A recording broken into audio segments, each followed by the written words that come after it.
नमस्कार सर्वांना, recipe of nature या माझ्या यूट्यूब चॅनलवर मी सर्वांचे स्वागत करीत आहे। आज बघा मी एक तुम्हाला नवीन अशी रेसिपी दाखवणार आहे।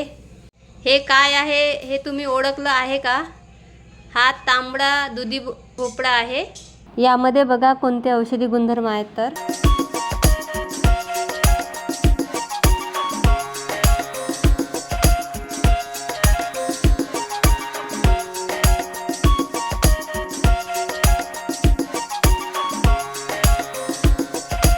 अशा या विविध औषधी गुणधर्मांनी परिपूर्ण असलेल्या तांबड्या दुधी भोपळ्याचे आपण खूप छान रेसिपी बनवूया। यापासून आपण खूप छान भज्जी बनवू। पावसाळ्यामध्ये थंड वातावरण असते आणि त्यामध्ये असे गरम गरम भजी खूप सुंदर लागतात। त्यामुळे याला आधी आपण धुवून घेऊ आणि बारीक चिरून घेऊ। याचे असे कवर काढून याला बारीक चिरून घेऊ व नंतर धुवून घेऊ। हे बघा याचे कवर आपण छिलनीने काढू शकतो किंवा पावशीने पण काढता येते। बंद कर मी हे बघा हे असं आपण याचं कवर काढून घेतलं। असे छोटे छोटे याच्या फोडी कापून घेऊ आणि हे गंजामध्ये पूर्ण याप्रमाणे आपण याला छोट्या फोडी करून घेऊ। मी याचा आता कवर काढून घेतलं आणि ह्या छोट्या छोट्या फोडी कापून घेतल्या। याला मी आता स्वच्छ धुवून घेणार। बघा आता याला मी धुवून घेत आहे। नेहमी गुलाबजामुन मोतीचूरचे लाडू खाण्यापेक्षा अशी नवीन रेसिपी तुम्ही पण नक्की ट्राय करा। यामध्ये आपण आता एवढं पाणी घालू, जवळपास पाऊण ग्लास पाणी घातलं आणि याला आता 20 मिनिटे मध्यम आचेवर शिजवून घेऊ। बघू आता आपण हे शिजलं का तर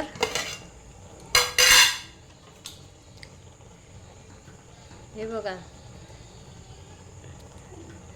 चाकू हा सहज यामध्ये रुतत आहे, त्यामुळे हे आता छान शिजलेलं आहे। याला थंड करून घेऊ। हे थंड होतपर्यंत आपण इतर साहित्याची तयारी करू। आता हे थंड झालेलं आहे, याला आपण इथे काढून घेऊ। हे शिजेल एवढंच आपण पाणी घालायचं। जर थोडं पाणी जास्त शिल्लक राहिलं तर तुम्ही काढू शकता, पण मी इथे जेवढं लागेल तेवढंच पाणी घेतलं, त्यामुळे मला पाणी काढण्याची गरज पडली नाही। यामध्ये आता मी बाकी साहित्य काय लागते ते तुम्हाला सांगणार। बघा मी यामध्ये आता एवढी साखर घेतलेली आहे आणि एवढ्या 4 विलायची हे बारीक करून घेणार। बघा आता यामध्ये मी मोठ्या वाटीने 2 वाट्या गव्हाचं कणिक घेत आहे। यामध्ये बघा एवढं खोबरं घेत आहे। यामध्ये बघा एवढे 2 चम्मच छोट्या चमच्याने पांढरे तीळ घेत आहे आणि ही आपण विलायची व साखर बारीक करून घेतली ती घालत आहे यामध्ये।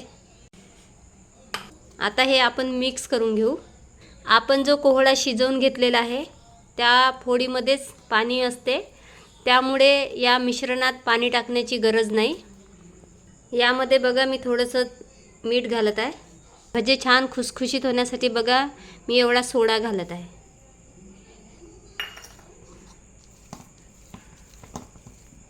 बघा मी असं आता हे मिश्रण मळून घेतलेलं आहे। बघा आता मी हे सर्व मिश्रण मिक्स करून घेतलेलं आहे आणि यामध्ये पाणी घेतलेलं आहे। आपण थोडंसं हाताला पाणी लावून बघा एवढं मीडियम पातळ याला ठेवावं लागते।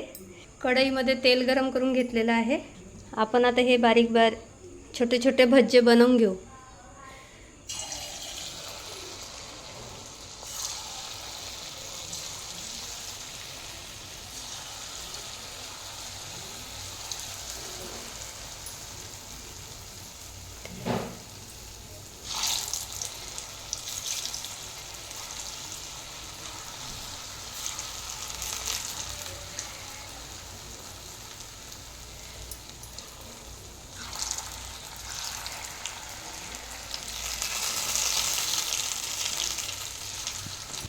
याला आता आपण पलटवून घेऊ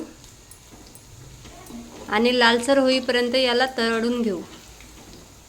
आपण बेसनाचे भजे तर नेहमीच बनवतो, एखाद्या वेळेस या कोहळ्याचे सुद्धा भजे बनवून बघा, खायला खूप सुंदर लागतात। हे छान लालसर तळलेले आहे, याला आपण काढून घेऊ. बघा हे किती सुंदर दिसत आहेत. याप्रमाणे आता आपण ही बाकी पण भजी बनवून घेऊ.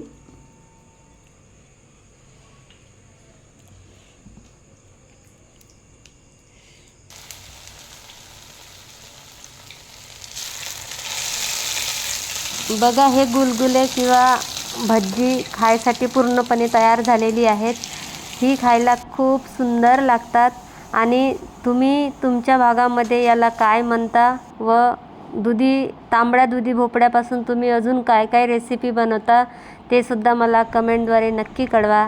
व माझी रेसिपी तुम्ही कोणत्या कोणत्या गावावरून बघता ते सुद्धा मला नक्की कमेंट करून सांगा. व माझी रेसिपी तुम्हाला आवडली असेल तर माझ्या चॅनलला लाईक, सबस्क्राईब व शेअर करा. धन्यवाद.